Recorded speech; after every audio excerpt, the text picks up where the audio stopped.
My name is Cinderella. Before sorrow entered my life, I was the cherished daughter of a loving mother. I still remember her gentle voice and the warmth of her embrace, the way she smiled whenever she looked at me. But one day she fell ill. As she lay upon her bed, pale and weak, she took my hand and whispered, "Dear child, remain good and kind. If you do, God will always protect you, and I will watch over you from heaven." Tears streamed down my face. "Mother, please don't leave me," I cried. She only smiled softly. Soon after, she died. Every day, I visited her grave beneath a hazel tree. I wept there often, watering the earth with my tears. Yet I kept my promise. I remained kind, no matter how difficult life became. A year later, my father married another woman. She brought in her two daughters. First, I hoped they would become my sisters. I was wrong. They were beautiful on the outside, but cruel in their hearts. One morning, my stepmother looked at me with cold eyes. "What use is this useless girl?"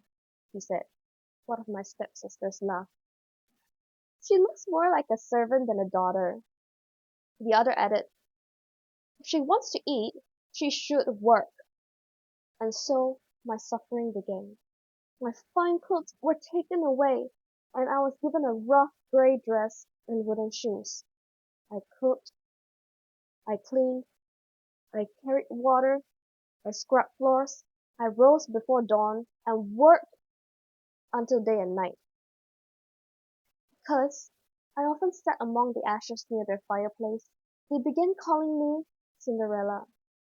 Whenever they spoke my name, it sounded like an insult. "Cinderella!" they would shout. "Bring my shoes! Cinderella, clean this mess! Cinderella, hurry up!" Yet I endured. The only comfort I found was at my mother's grave. One day my father announced that he would be traveling to a fair. Before he left, he asked each of us what gift we wanted. My stepsisters immediately answered, "I want a beautiful dress, and I want pearls and jewels." And then my father turned to me. "And what shall I bring you, Cinderella?" I thought for a moment. "Father, bring me the first branch that brushes against your hat on your journey home." He looked surprised, but he agreed. When he returned, he brought the gift my stepsisters had requested. Then he handed me a small hazel branch. "This touched my heart," he said. I thanked him and planted it beside my mother's grave. I wept as I planted it. My tears watered the branch, and it grew into a beautiful tree. Whenever I prayed beneath it, a little white bird appeared among the branches. The bird seemed to understand my heart. Whenever I made a wish, somehow it granted. Then came the event that changed everything. The king announced a grand festival lasting 3 days. All the noble maidens of the kingdom were invited. The prince would choose a bride. The stepsisters shrieked with excitement. "Cut my hair, Cinderella! Polish my shoes! Fasten my dress!" For hours and hours I prepared them.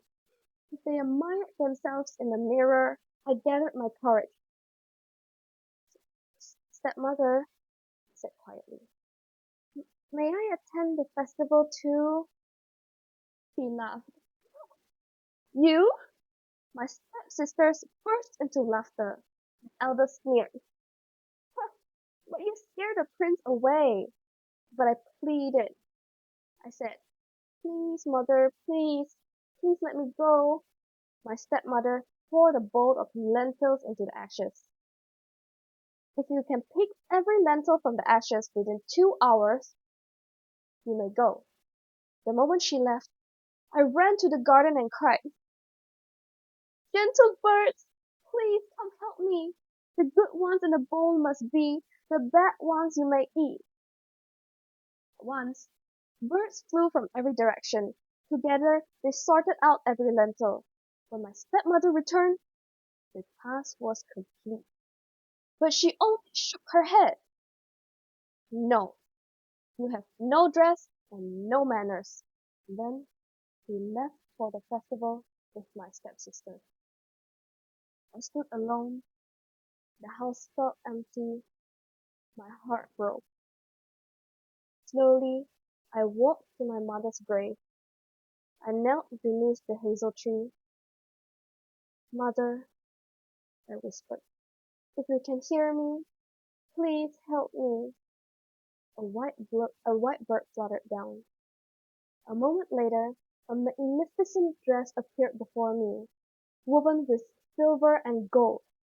Beside it stood beautiful slippers. I could hardly believe my eyes. With trembling hands, I dressed myself. Then I arrived at the festival. Every conversation stopped. People stared at me. The hall glittered with candles and music, but all eyes were upon me. Then I saw him, the prince. He walked directly towards me. "May I have this dance?" he asked. I bowed. Yes. All night we danced. No one recognized me. Not my stepmother, not my stepsisters, not even my father. The prince never left my side. When the evening ended, I slipped away before anyone could discover who I was. The prince followed, but I stayed and hurried home.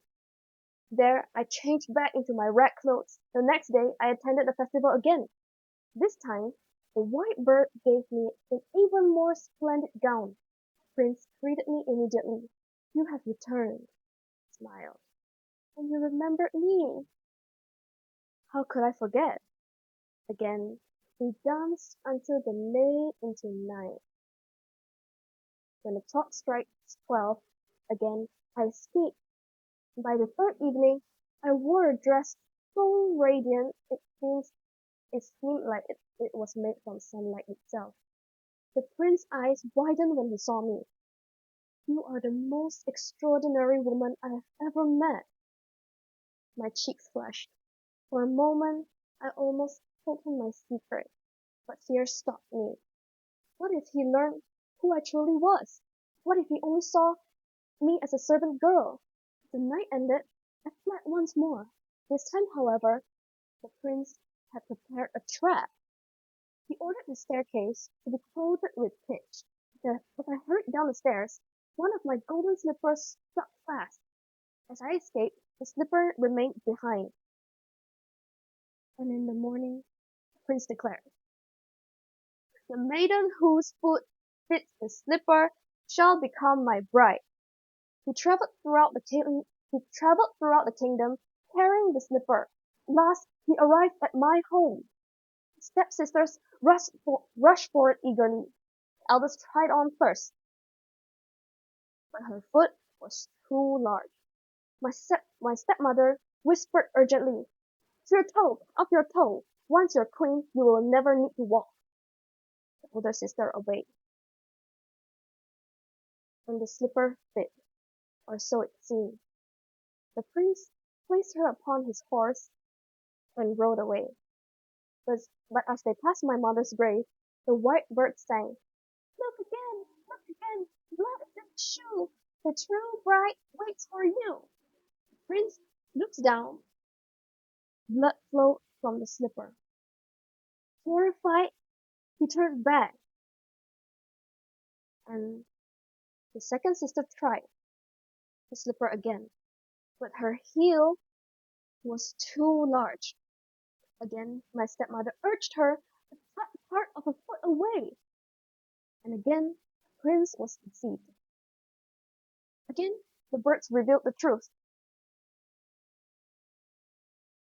Look again! Look again! Blood is in the shoe! The true bride awaits you! Again the prince was devastated, and he asked, "You have no other daughter?" My father hesitated. "There is Cinderella." My stepmother scoffed. "Huh, she can't possibly be the one." But the prince insisted. "Bring her to me." My hands trembled as I entered. I washed away the ashes as Anne approached. The prince handed me the slipper.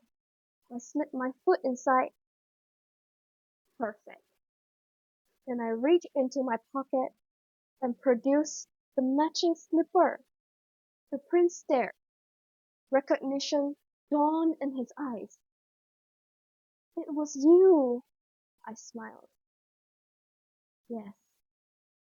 The white birds flew down from the hazel tree and settled upon my shoulders. The prince took my hand. "You are the one that I have searched for." For the first time in years I felt truly seen, not as a servant, not as Cinderella, but as myself. Soon afterward we were married. The kingdom celebrated with music, dancing, and joy. As I stood beside the prince, I thought of my mother. I imagined her smiling from heaven, and my suffering had not lasted forever. My kindness had not been wasted. This is my story, and this is how I found my happily ever after.